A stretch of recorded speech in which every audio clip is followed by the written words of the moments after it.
et le culot réussit parfois dans le jeu en créant des situations imprévues qui prennent l'adversaire en défaut. Allez hop là-bas. Oh, Benour qui ne faisait pas attention a failli se faire surprendre. Il revient dans ses 22 mètres à l'arrière de Béziers. Et ne trouve pas la touche de l'âge maintenant. Pour Benour. On joue qui gagne en ce moment.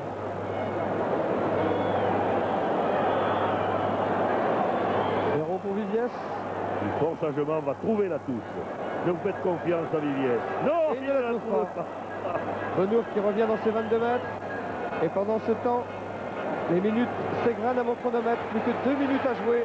12 à 12, le titre n'est pas encore attribué. Et on s'oriente, on s'achemine maintenant vers la prolongation.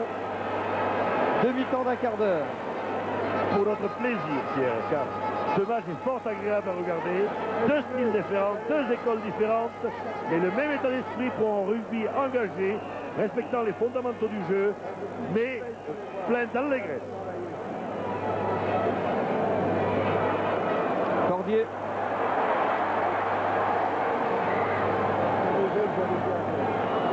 Bonne organisation bitéroise, ça roule dans l'huile. Minaro.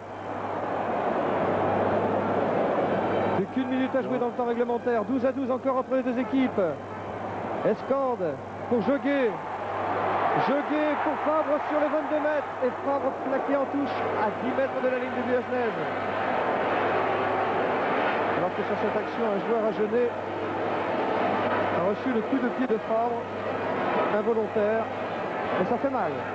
On revoit l'action. Lacan qui sert parfaitement à Escande, qui saute sur une croisée simulée. Joguet qui donne la balle à Fabre.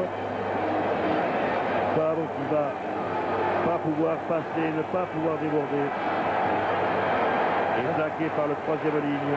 C'est Diop venu en défense qui a pris un coup sur cette action. Les centres de Béziers avaient bien joué le coup, bien fixé l'adversaire et donné à leur ailier, mais évidemment les troisièmes lignes sont là. Et le temps réglementaire est atteint maintenant. On joue les arrêts de jeu de cette deuxième mi-temps.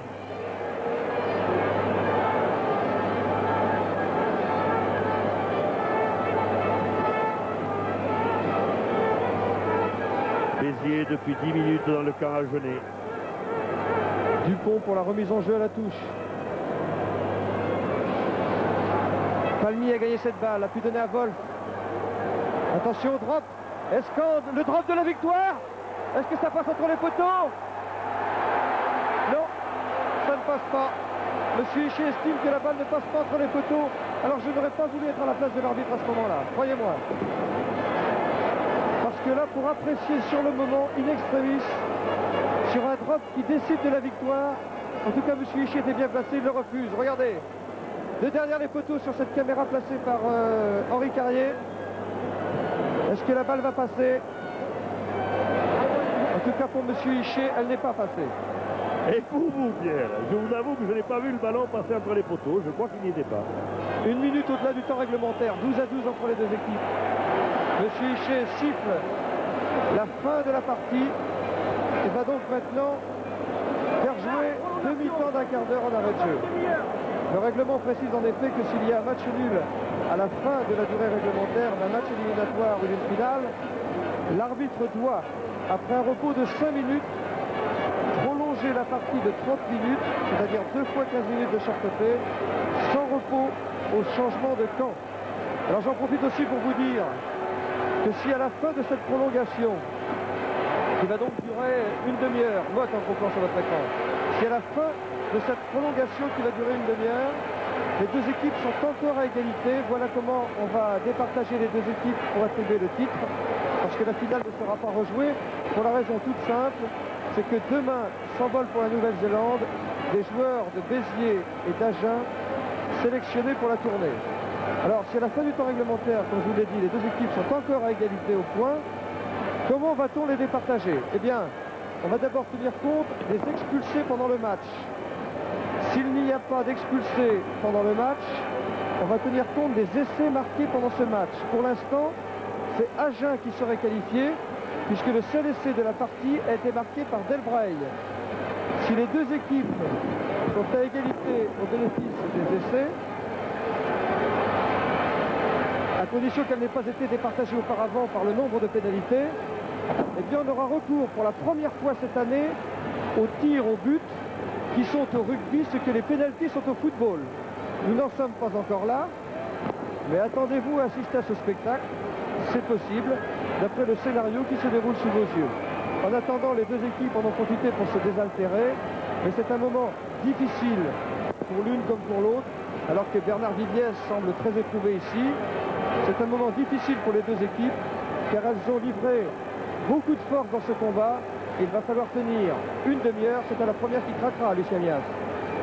Oui, et ce qu'on peut dire en voyant Béziers en cette fin de mi-temps dominer comme il l'a fait, on est étonné qu'il n'ait pas réussi à faire la décision. Dans le passé, les équipes biterroises auraient pu, par leur progression fulgurante, au ras des tenues, au ras des touches, marquer et faire la différence. Alors, Agen ou Béziers, le dilemme de reste entier et ma foi, il faut voir ces prolongations et je crois que le gagnant ce soir, ce sera le rugby, car nous avons eu un match très agréable, plein de rebondissements, rempli d'imprévus, une fête, match engagé, sérieux, mais très agréable à voir. Il nous aura peut-être manqué pour les téléspectateurs que vous êtes quelques essais, mais c'est toujours possible dans la demi-heure qu'il reste à jouer, puisque vous avez droit à ce bonus. C'est le cadeau de Béziers et d'Agen aux téléspectateurs d'Antenne 2 qui suivent donc cette finale en direct. Une finale qui sera également vue en Nouvelle-Zélande, puisque la télévision néo-zélandaise nous a demandé les images de cette rencontre entre Béziers et Agen. Demi-temps d'un quart d'heure alors, Pierre. Hein, le premier qui marque a de fortes options sur le titre. Voilà, un en avant d'Escande, mais auparavant une pénalité sifflée par M. Hichet pour un hors-jeu agenais, au bénéfice donc de l'équipe de Béziers. La fatigue se fait sentir maintenant pour les deux équipes qui ont fait des efforts importants en mêlée, qui ont couru, qui ont plaqué, dont les muscles sont froissés quelquefois par des chocs avec l'adversaire. Et ces prolongations sont toujours très difficiles à jouer physiquement et très difficiles à tenir psychologiquement si l'adversaire marche. Pénalité de Fort. Un long coup de pied qui prend la direction des poteaux qui passe. Et voilà Fort qui redonne l'avantage à Béziers alors que nous jouons la première minute de cette prolongation. Béziers 15, Agen 12. Très bon appui du pied droit au regard du ballon. Très beau coup de pied, le ballon passant haut entre les barres.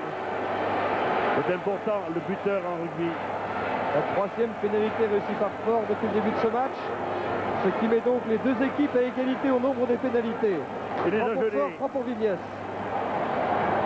Un drop de Delage qui passe. C'est la réponse du berger à la bergère. Extraordinaire drame que nous vivons ce soir au Parc des Princes dans une finale étonnante où les équipes courent l'un après l'autre après le score, lequel est rapidement égalisé. Bravo Delage, l'espoir changeant de camp. Lequel sera celui qui marquera à nouveau? À nouveau les deux équipes dos à dos.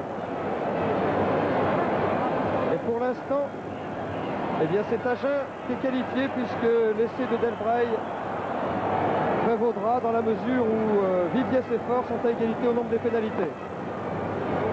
L'arbitre siffle le premier à l'avant, effectué par un Biterrois, la balle n'ayant pas profité aux Agenais.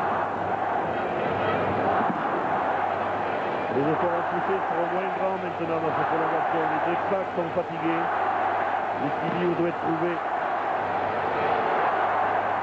Coup de pied au banc. Medina, le seul Biterrois qui n'est pas champion de France, Medina. Plaqué par 3 Agenais. Récupération jeu gai, retourné par ses adversaires sur la ligne médiane. C'est un duel à mort